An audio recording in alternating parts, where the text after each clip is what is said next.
And we are recording. All right. Gonna start it again. Glenn, great to see you. How you doing? I'm hanging in there. Yourself? Doing well. Now, you've opened up this great debate that seems to have been in our lives forever. Are you a dog person or a cat person?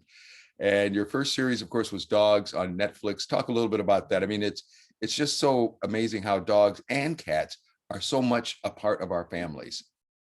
Yeah, and that's exactly what we wanted to explore, those relationships and those bonds. A lot of the stuff that a lot of the films and TV shows that I saw about dogs were really sort of like reality shows and Animal Planet shows, how to train your dog, or maybe scholarly shows telling you how dogs evolved from wolves. But I wanted to be able to see stories that are about you and me, about how we love our dogs and the journeys that we go on together. And I think that that was really the inspiration for Dogs.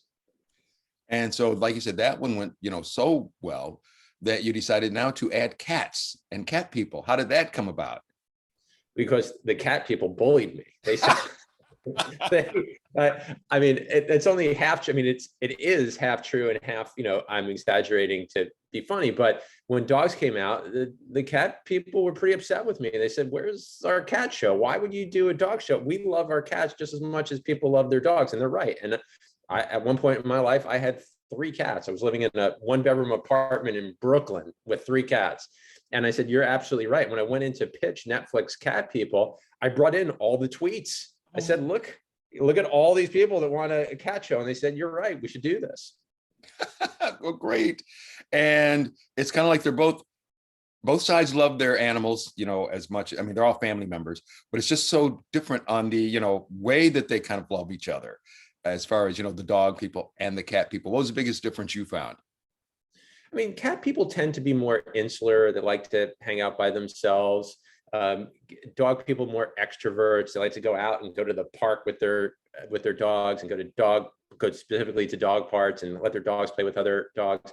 But even if cat people can be a little bit insular, they're often really cool. And some people might say eccentric or weird, but I absolutely hope that the show starts picking away at those negative stereotypes about being a cat person. We saw that some of the people that we featured, all of the people that we featured in the series, I mean, you'd want to have them as friends. They're absolutely the life of the party, and they bring a lot of light into the lives of the people in their lives. So hopefully that watching the show will help people understand that.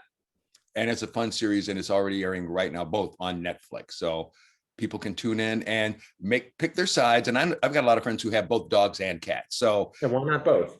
Right.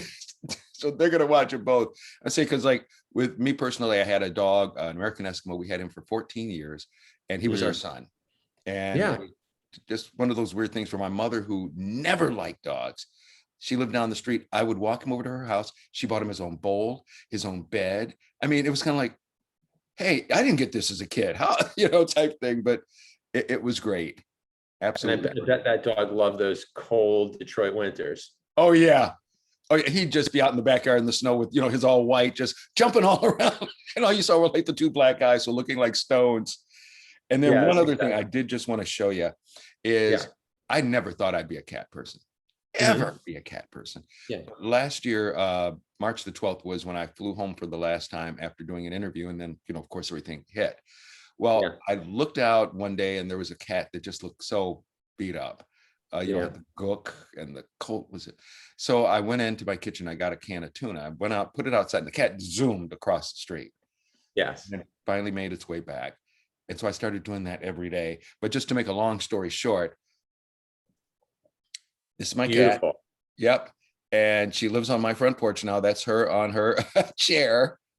Yes. But I just love the fact that, because I know somebody in the show said it as well. Once you start, especially taking care of an animal that has not been taken care of, it not only makes them good, but makes you feel good too. Yeah. I think that cat would correct you and say that you're her human. She's not your cat. And also now you've opened the door. Someone else in the series says, like, loving cats is like being in the mafia. Once you're in the family, there's no getting out.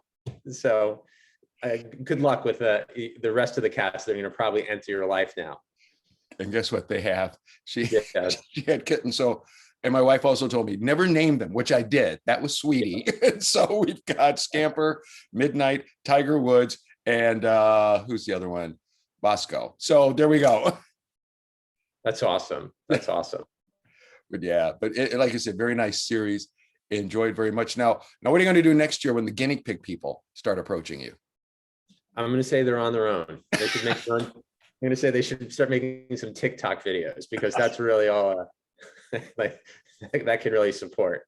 Right. But I'd love to come back to Detroit and make some. I really love Detroit. I made a film in Detroit in 2015 about the redesign of the Ford Mustang called The Faster Horse. And when it was the first time I was out there, but I really fell in love with the city. And so whether it's a cat people story, a dog story, or something entirely different, I'd love to return and do something there. Please come back. Please let me know whatever you need.